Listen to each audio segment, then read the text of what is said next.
नमस्कार दर्शक बंधु गल्प भंडार तरफ आपण मानक स्वागत।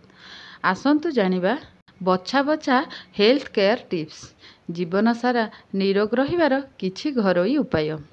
नंबर 1, जदि प्रतिदिन लगातार 3 मास पर्यंत कोलोथ डाली खाती तेबे यह फल शरीर मोटा थिले पतला हो जाए।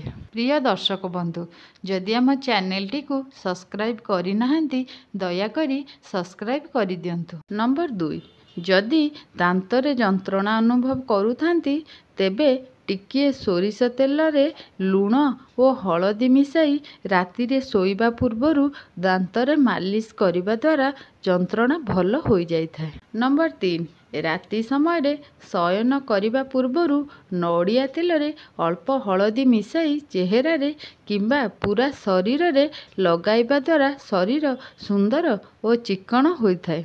नंबर 4, आपण जदि सूर्य उदय हेबा परे प्रत्येक दिन 5टी लिंब पत्र और 5टी तुलसी पत्र सेवन करती जीवन रे केबे भी कैंसर भली बड़ रोग होई न थाए। नंबर 5, बेलपत्र रे बहुत औषधीय गुण रही। बेलपत्र सकाळे खाली पेट रे सेवन करिबा द्वारा कौनसी पेट समस्या होई न थाए एवं भोक मध्य बढ़ी थाए।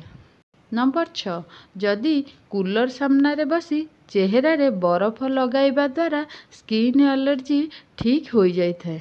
नंबर 7, चेहरा रे चमक आनिबा पई एवं सबु दाग दूर करिबा पई 2 चामच कंचा क्षीर रे अल्प बेसन एवं अल्प हलदी पकाई मुहरे लगांतु। एहा द्वारा त्वचा उज्जवल होइथाय।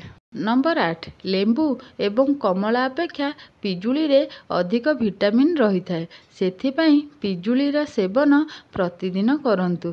एहा फल रे त्वचा उज्जवल देखा जाइथाय। नंबर 9, रक्त परिष्कार करिबा पई हेले सजना साग, हलदी, अँला एवं बीट सेवन करिबा सहित व्यायाम और प्रचुर मात्रा रे पानी पीवा उचित अटे।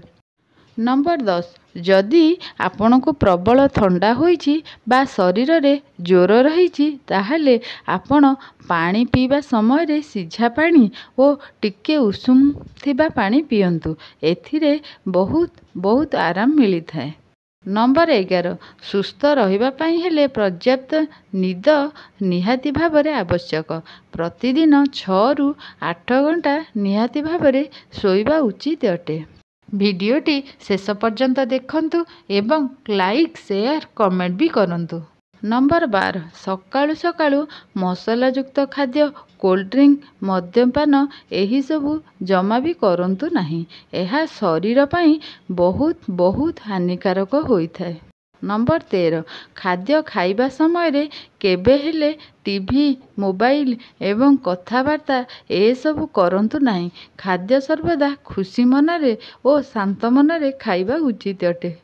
नंबर 14, आजिका समय रे छुआ माने खेलकूद कम करुछंती एवं मोबाइल ले अधिक समय बिताउछंती, जहा फल रे पेट जनित समस्या सृष्टि हेउची। सेथिपई पिला माने खेलकूद करिबा निहाती जरूरी अटे। नंबर 15, जेउ मानकर कोष्ठकाठिन्य समस्या रहीची सेमाने पाचिला अमृतभंडा खांतु किंबा कंचा अमृतभंडा को संतुला करी खांतु।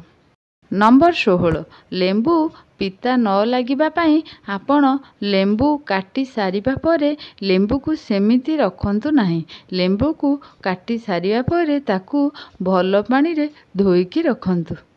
नंबर 17, आपण अंडा सिझाइबा समय रे सेथिरे 1 चामच लूण पकांतु। देखिबे अंडार खोल अति सहजरे बाहरी जाइथाय। नंबर 18, हाथरू किरोसिन गंध दूर करिबा पई आपण हाथरे 1 चामच दही भल भाबरे घसीकी तापरे साबुन द्वारा हाथ को भल भाबरे धोई दियंतु। देखिबे किरोसिन गंध पलाई जिवो। नंबर 19, अत्यधिक ठंडा थिबा खाद्य पेट और दांत को खराब करी देइथाय, तेणु अत्यधिक ठंडा खाद्य खाइबा वर्जनीय। सेथिपई खाद्य सर्वदा उषुम खाइबा उचित अटे। नंबर 20 ଯୌନ ଶକ୍ତି ବୃଦ୍ଧି କରିବା ପାଇଁ ନିୟମିତ ଭାବେ ପାଳଙ୍ଗ ଶାଗ, କଖାରୁ ମଞ୍ଜି, ରସୁଣ, ଲିଚୁ କୋଳି ପାଣି ଏବଂ ଡାର୍କ ଚକୋଲେଟ୍ ଖାଆନ୍ତୁ। ଏହିସବୁ ଖାଦ୍ୟ ଶରୀରରେ ହରମୋନ୍କୁ ବୃଦ୍ଧି କରି ଶୁକ୍ରାଣୁର ପରିମାଣ ବଢ଼ାଇଥାଏ। ନମ୍ବର 21 ଥଣ୍ଡା ପାଣି ପିଇକି ଶୟନ କରିବା ଦ୍ୱାରା ହାର୍ଟ ଆଟାକ୍ ହେବାର ଆଶଙ୍କା 80% ପର୍ଯ୍ୟନ୍ତ ବଢ଼ିଯାଇଥାଏ। ନମ୍ବର 22 ଆମେ ଯେଉଁ ଖାଦ୍ୟ ଖାଉଛେ ତାକୁ ଅତି କମରେ 32 ଥର ଚୋବାଇ କରି ଖାଇବା ଉଚିତ ଅଟେ। ଏହା ଫଳରେ ଖାଦ୍ୟ ଭଲରେ ହଜମ ହୋଇଥାଏ। ନମ୍ବର 23 ଯେଉଁମାନେ ସାବୁନରେ କେଶ ସଫା କରିଥାନ୍ତି ସେମାନଙ୍କ କେଶ ଶୀଘ୍ର ପାଚି ଯାଇଥାଏ।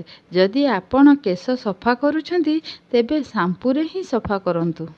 ନମ୍ବର 24 ପ୍ରତିଦିନ ଖାଲି ପେଟରେ ସକାଳେ 2ଟି ଗୋଲମରିଚ ଖାଇବା ଫଳରେ ଦୃଷ୍ଟିଶକ୍ତି ବୃଦ୍ଧି ହୋଇଥାଏ।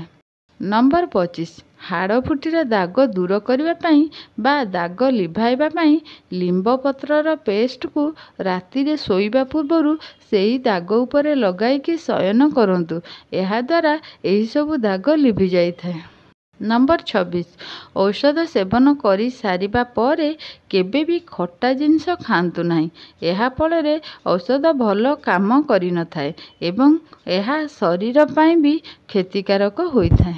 ଆଶା କରୁଛି ଆଜି ଏହି ଟିପ୍ସ ଗୁଡ଼ିକ ସମସ୍ତଙ୍କୁ ବହୁତ ଭଲ ଲାଗିଥିବ ଏବଂ ଆପଣମାନଙ୍କର ଦରକାର ସମୟରେ ନିହାତି ଭାବରେ କାମରେ ଆସିବ। ଭିଡ଼ିଓଟି ଭଲ ଲାଗିଥିଲେ ଭିଡ଼ିଓଟି ସେୟାର କରନ୍ତୁ, ଲାଇକ୍ କରନ୍ତୁ। ଚ୍ୟାନେଲରେ ନୂଆ ଥିଲେ ଚ୍ୟାନେଲକୁ ସବସ୍କ୍ରାଇବ୍ କରିଦିଅନ୍ତୁ।